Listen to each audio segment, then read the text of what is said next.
दोस्तों वीडियो में बात करेंगे कि विदेश मंत्री एस जयशंकर के सामने मीडिया और विपक्ष पर बात करते हुए अमेरिका के विदेश मंत्री को किस बात की हंसी आ गई। अमेरिका के विदेश मंत्री मार्को रूबियो भारत दौरे पर हैं। विदेश मंत्री के साथ प्रेस कॉन्फ्रेंस की और यह बताया कि अमेरिका और भारत में क्या समानताएं हैं और समानताएं बताते हुए विपक्ष और मीडिया की बात करते हैं। In democracies, you have opposition parties, you have a free and open media. By the way, you have a lot of media. लेकिन जैसे ही मीडिया की बात होती है उनके चेहरे पर हंसी आ जाती है। क्या वो हंसी एक तरह का कटाक्ष है? क्योंकि सामने सामने तो बोल नहीं सकते कि आपके प्रधानमंत्री प्रेस कॉन्फ्रेंस नहीं करते, लेकिन इशारों में काफी कुछ बोल दिया अमेरिका के विदेश मंत्री मार्को रूबियो ने।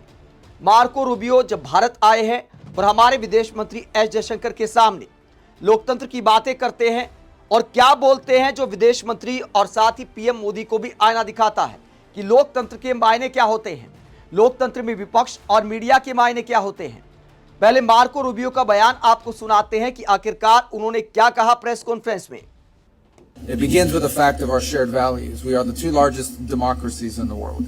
And so obviously that in and of itself begins to align our interests simply because our leaders respond directly to voters and people on a regular basis.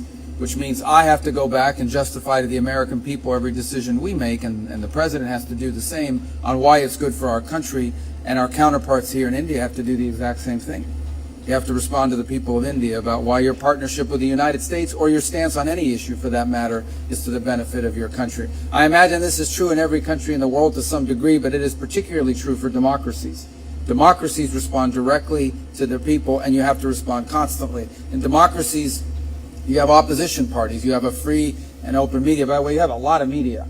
We have media in our government. You guys have a lot of media, and that means a lot of scrutiny and a lot of attention. But that begins to align our interests immediately because we both recognize and have mutual respect and understanding that every decision we make, every announcement we make, everything we work together on, we ultimately have to go back and justify it to our voters, to our people, the people who put us in these positions to begin with. तो America के विदेश मंत्री बताते हैं कि भारत और America में क्या समानताएं हैं और क्या विपक्ष और मीडिया का रोल है। इसका हिंदी अनुवाद मैं आपको बता देता हूं जो मार्को रूबियो ने कहा। मार्को रूबियो क्या कहते हैं? वो कहते भारत और अमेरिका दुनिया के दो सबसे बड़े लोकतंत्र हैं। यही बात अपने आप हमारे हितों को जोड़ देती है क्योंकि हमारे नेता सीधे जनता और वोटर्स के प्रति जवाबदेह होते हैं। मुझे अमेरिका की जनता के पास जाकर हर फैसले का जवाब देना होता है कि यह हमारे देश के लिए क्यों सही है। राष्ट्रपति को भी यही करना पड़ता है और भारत में भी आपके नेताओं को यही करना होता है। भारत की जनता को बताना पड़ता है कि अमेरिका के साथ साझेदारी या किसी भी मुद्दे पर लिया गया रुख भारत के हित में क्यों है। आगे वो मीडिया पर कहते हैं, मुझे लगता है कि बात दुनिया के हर देश में कुछ हद तक सच है, लेकिन लोकतंत्रों में ये विशेष रूप से सच है। लोकतंत्र सीधे अपनी जनता के प्रति जवाबदेह होते हैं और आपको लगातार जवाब देना पड़ता है। लोकतंत्रों में विपक्षी दल होते हैं, स्वतंत्र और खुला मीडिया होता है। वैसे आपके पास बहुत सारा मीडिया है, हमारे देश में भी मीडिया है, आपके पास भी बहुत सारा मीडिया है और इसका मतलब यह है कि हर चीज़ की गहन जांच पड़ताल और उस पर बहुत ध्यान दिया जाता है। तो मार्को रूबियो शायद सामने बहुत सारे कैमरों को देखकर ऐसा बोल गए कि आपके पास भी बहुत सारा मीडिया है जो आलोचना करता है, इसके अलावा गहन जांच पड़ताल करता है। लेकिन शायद मार्को रूबियो को इस बात का इल्म नहीं है कि हमारे देश का जो मीडिया है वो तो मेलोडी की जांच पड़ताल करता है कि मेलोडी में मिर्ची कितनी है जो विपक्ष को लग रही है, विपक्षी दलों से सवाल करता है बजाय कि सरकार से। आगे मार्को रूबियो कहते हैं, लेकिन यही चीज़ हमारे हितों को एक दूसरे के करीब लाती है क्योंकि हम दोनों ये समझते हैं कि हर फैसला, हर घोषणा और हर साझेदारी के लिए आखिरकार हमें अपनी जनता और अपने वोटर्स को जवाब देना होता है, उन्हीं लोगों को जिन्होंने हमें इन पदों पर पहुंचाया है।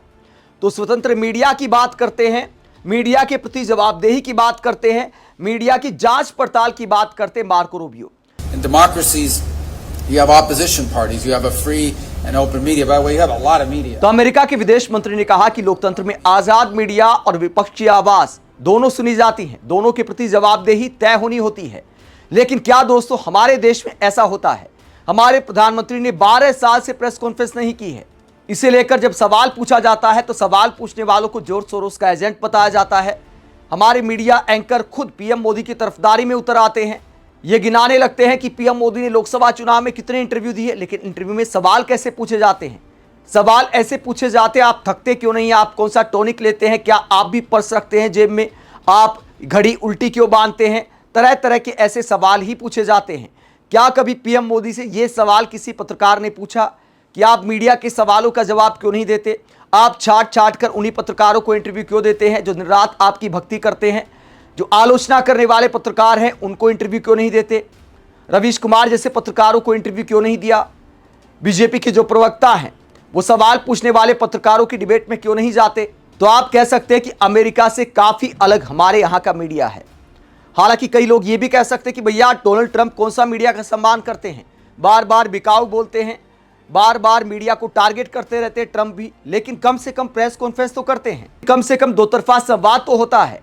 आप इस पूरे मसले को लेकर क्या सोचते हैं, कमेंट बॉक्स में अपनी राय जरूर दें, साथ ही चैनल को सब्सक्राइब भी करें। नमस्कार।